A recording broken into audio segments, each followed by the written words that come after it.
Hey guys, it's Will. Hopefully you're having a great day today. QBTS has been starting to get rejected at this key level that we've seen it start to struggle with.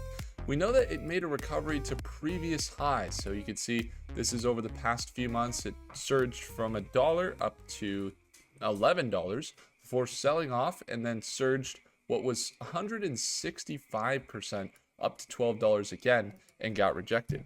So here's some levels to kind of keep in mind with QBTS. First, you have this resistance up here. That's where it struggled to break through at around $12. Then we also have a level right here. You see, this is a previous support, previous resistance right here that is fairly key. You can see right here the support, resistance right here. And then this resistance was acting as a support right here around $8 a share.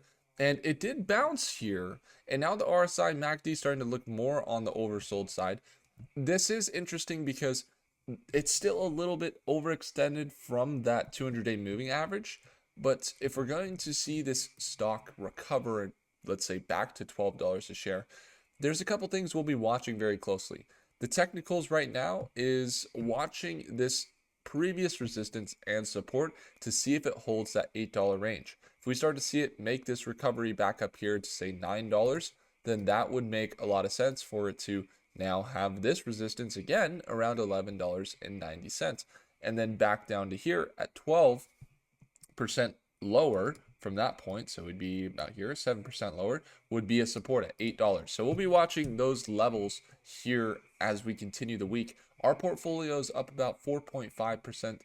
We were trading some stocks like Cooler, so Space Tech. We were trading crypto backed. We were trading Robinhood and CTM as well, all of which were green trades to start the day today.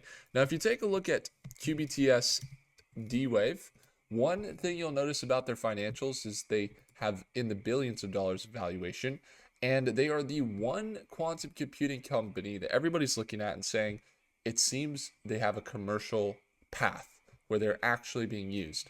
Their revenue has been very low, though, just around $1 to $3 million per quarter, which is fairly low when you look at their net income. So they're spending a lot more, and their recent earnings kind of indicate that they spent quite a bit on R&D, but only had about $2 to $3 million in revenue. Now, with that being said, they are the one quantum computing company, so the acceleration of AI and the AI boom is going to be heavily based on computing power. And D-Wave is positioned to be a quantum computing solution for companies that are looking to scale and find really big problems to solve in relation to AI. And D-Wave is very well positioned to be the company that these big tech companies as well as financial institutions need in order to find some of the solutions they're looking for. That's why they're working with MasterCard and others as well. So you can take a look here. If you go to two things we have coming up in the near future for news. The first one is Qubits conference. We'll be here. This is Qubits 2025. This is a 2-day event in Scottsdale, Arizona. Maybe even we'll play a little bit of golf while we're there.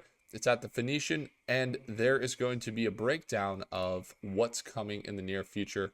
They have day one here. The CEO is going to be giving some talks on quantum optimization for mobile networks. So that's their Docomo partnership. There's also going to be some talk of drug discovery, which is definitely a key industry for quantum computing.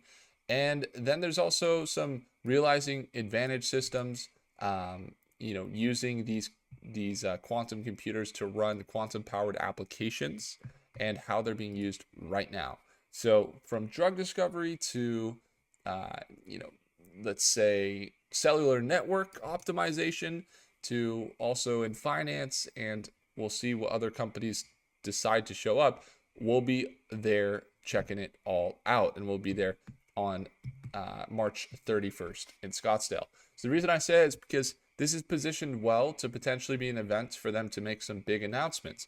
We saw when the NVIDIA GTC event happened, this stock was literally going up whenever Alan, the CEO, was talking, and whenever the other CEOs were talking about some of the advanced stuff that it's like really cool for the people that are nerdy about quantum, but not so cool for investors that are like, what does this mean for the future? the stock would go down. So it's like, maybe this is a really good event for QBTS to get some momentum. And we'll be watching Qubits 2025 firsthand when we get there this next weekend. Now, outside of the Qubits conference, you can also just take a look at their site. We know they have that MasterCard partnership. You can see they have the first to demonstrate quantum supremacy on useful real-world problems. I do think that they have an advantage of working with real-world problems. They have the blockchain with proof of quantum work. That's something that they're introducing. That's quite amazing.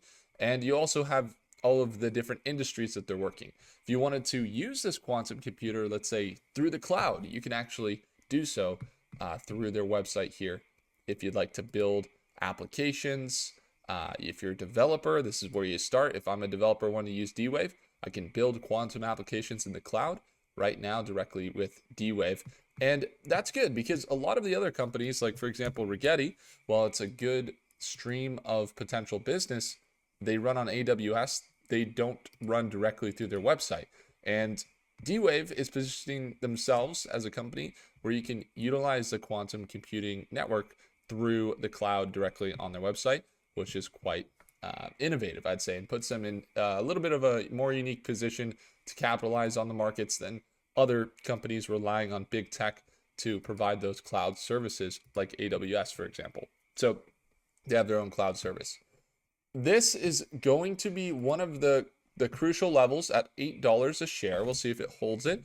If it does, that would be excellent because the recovery there in this swing right here would be about 40%. But again, there's a little more risk. It looks like it's, just not the strongest level. And if it breaks below, this is kind of where it would go to, right? $4 or possibly $7 would be the level. But it's a really big week for them, and we'll see how the stock reacts in anticipation up to their event this weekend. If you guys want to watch me trade live, I would encourage you to join Stockmate. Simply take a look at the second link in the description if you want to join us live at Market Open. We go live Monday through Friday at 6:30 a.m. Pacific Standard Time. And if you're not familiar with Stockmate, it's a place where you can surround yourself with other traders and investors. And we go over different targets for earnings that are coming out. So we have all of our targets that have been fairly accurate, actually, over this past week.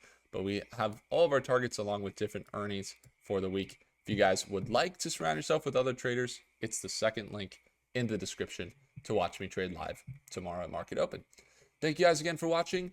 QBTS, we'll be watching closely. I didn't see any massive news that came out recently other than that potential blockchain build. If you guys have any thoughts on D-Wave, comment them down below for sure. I'd love to know what you guys think. And I'm excited for this event. I'll keep you guys updated. We'll definitely do a vlog regarding that event. So anyway, do consider subscribing. Hit that like button if I earned it. And I'll see you guys in the next video. Take care.